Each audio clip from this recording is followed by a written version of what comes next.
your order has been forwarded for processing. And finally, step 8, your order has been confirmed.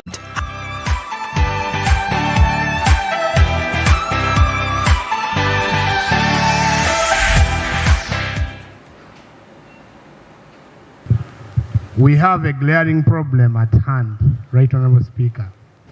Right Honorable Speaker, from yesterday, all Ugandans who are traveling and moving to Kenya with goods are stuck.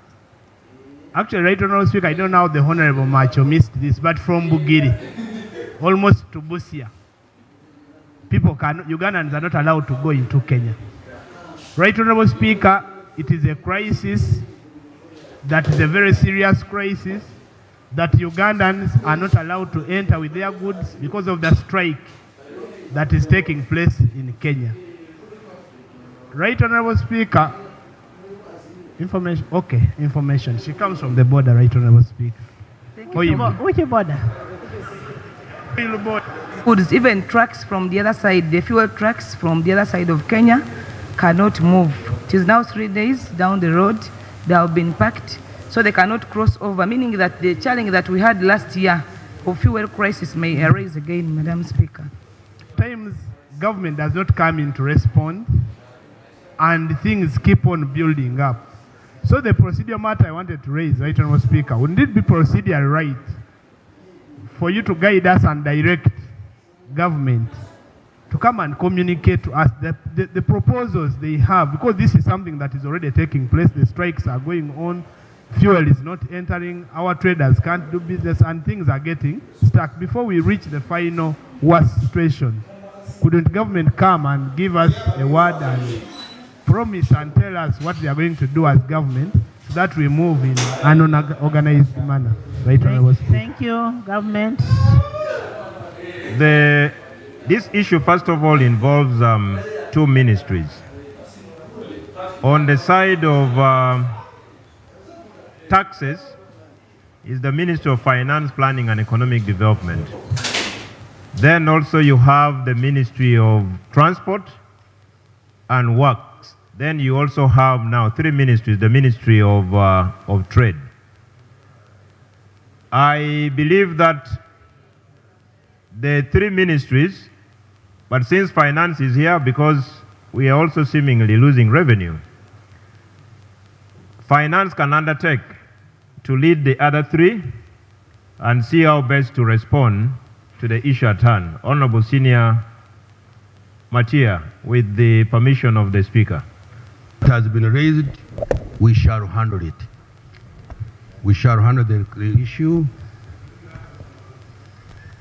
when and as our capacity has developed. Thank you. While responding to a very pertinent matter raised by the Honorable Sirwanyi, and I never wanted to seek his immediate clarification because he was running away, but I knew I would have him after he has submitted. To respond strictly to 2 issues. One, his submission on the crisis in Kenya is not satisfactory. Do you want to inform the country, Honorable Speaker, inform the country, our capacity, import capacity, how many months can we sustain the economy in the face of an import crisis? We know you have depleted our reserves, and now we have a crisis, one of our major trading partners. For how many months can we sustain the economy in case Kenya went into a crisis? You did not supply a important answer to the honorable member, and it simply said you'll deal with it. Do you rule over Kenya as well? Are you the one in the Ministry of Finance in Kenya? And this is saddening. When the direct question was raised, we are seeing blockade on the border. And this elicited a direct response. But for the minister to say we shall act as it comes and within our means, this is the first time I'm getting a very vague response from the front bench. Request that we make a statement to this House tomorrow about what is happening on our borders. A statement and action. And action. And then I will also need from Shadow. Yes, and what steps we are taking Yes. to help. All right, now by the look of things, if you're to look at what Parliament or what the legislators are apparently trying to bring out, it is mainly based around the Azimio protests and why the government really needs to give us answers as to why this is actually happening.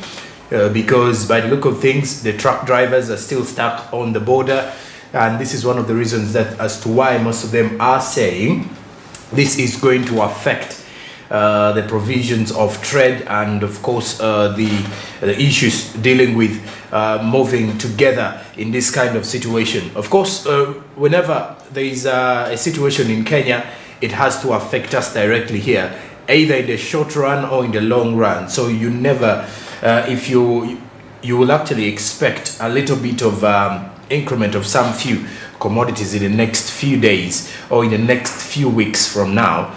Because of the current situation, and God forbid that shouldn't happen though.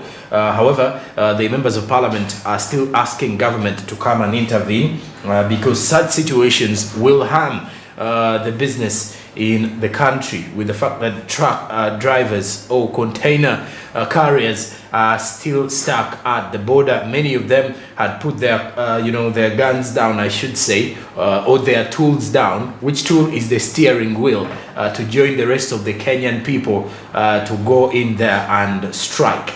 Well, besides that though, members of parliament are still asking for government intervention on to that matter. Good morning, and I hope you're doing well and fine, because yes, we are doing great here this early morning of Thursday, the 23rd of March 2023. Now, of course, for the entire business community, we continue to give you more business updates as they are happening in real time. And of course, do remember that you can as well join us here on our social media platforms. Twitter, Smart24TV, Facebook is Smart24TV Official. And of course, in the long run, we shall be looking deeply to understand how this particular issue has made the country lose some revenues in regards to the cargo trucks that are still stuck at the border of Uganda and Kenya. But furthermore, the day is just getting started. Some parts of the country are already experiencing some morning rains, and then for the city, it is actually showing signs of a heavy downpour that is estimated to come through according to what the clouds actually are revealing. But sometimes when it's a dark cloud and at least let's say a shaky kind of weather, you get to realize that sometimes it never even rains. But of course the weather changes normally give you a different kind of prediction by the time you start your business day. But that aside, now we head to our press review this morning.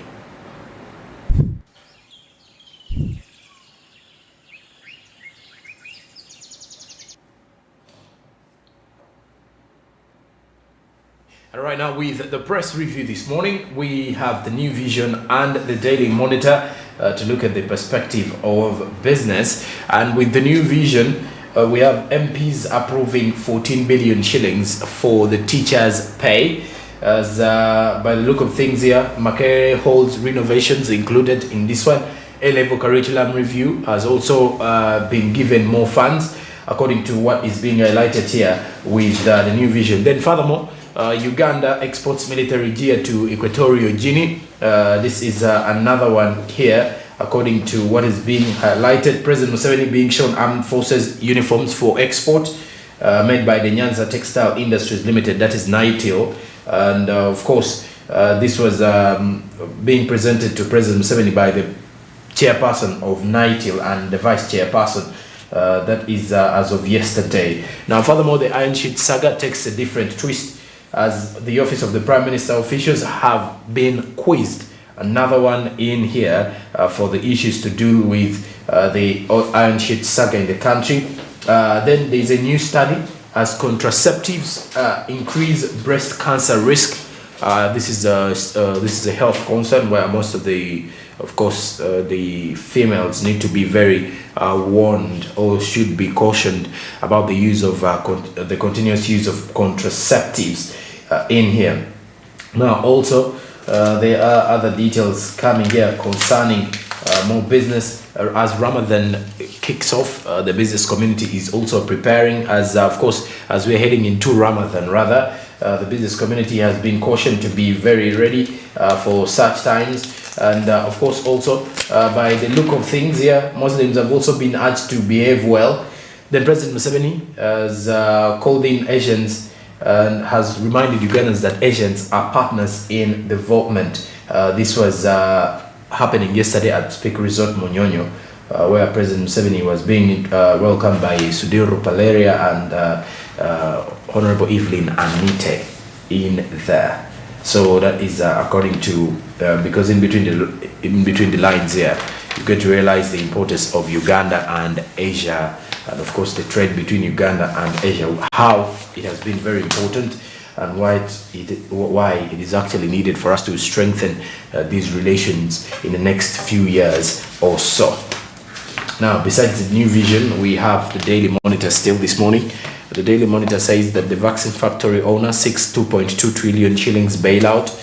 That is the proprietor of Deobio Pharmacy now says government support will enable him complete work on a plant whose construction was commissioned in July 2021.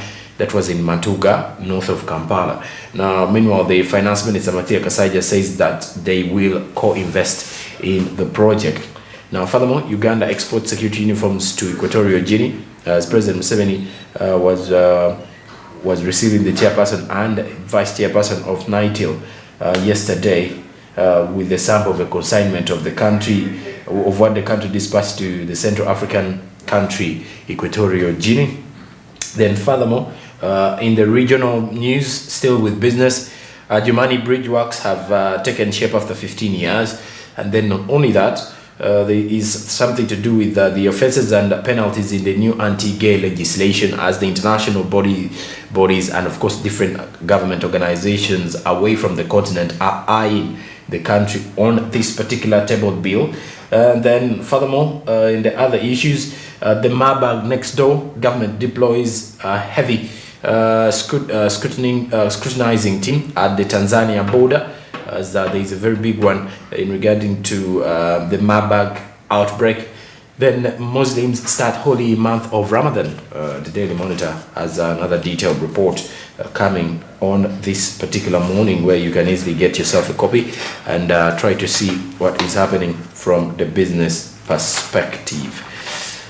All right, and as the Muslims start the 30th day of Ramadan, the business community is also ready to at least tap into the opportunities. But of course, some clearly say they are scared of the month because they never know what happens afterwards when the month kicks off, because during the fasting period, customers tend to get a little bit lesser because of the fact that, of course, others are fasting, and so the demand for certain products does decrease, and it's only demand for a few of the others, especially when it comes to the edibles. But of course, the month of Ramadan is a month of giving back, a month of sharing, and this is a time when Muslims give back to different communities.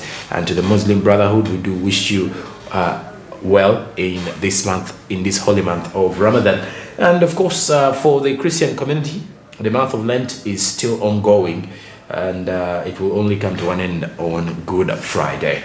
And well, that is it for the press review this morning.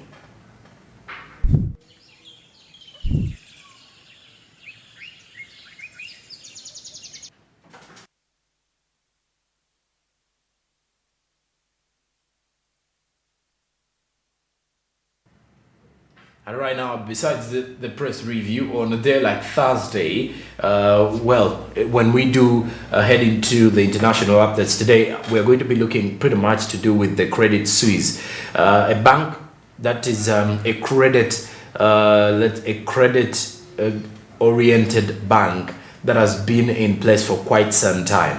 Now, the Credit Suisse has always has been in the news for the past 2 weeks, and of course, its collapse, its bailout, and what that means to the country, and how it has been affecting the flow of business on the African continent, that inclusive with the fact that also the dollar shortage is one of the other key things or the key elements that is being highlighted in this same matter. So you get to realize that there's a lot to do with the Credit Suisse and why we need to know more about it. That and more is going to be coming up shortly after in our international break kind of stories. And of course, besides that same situation, we will be looking deeply in understanding what next for the commercial banks in the country and what next for the commercial institutions in Africa in regards to those who are actually being drained by the foreign reserves, or especially when they have less to do with the dollar shortage,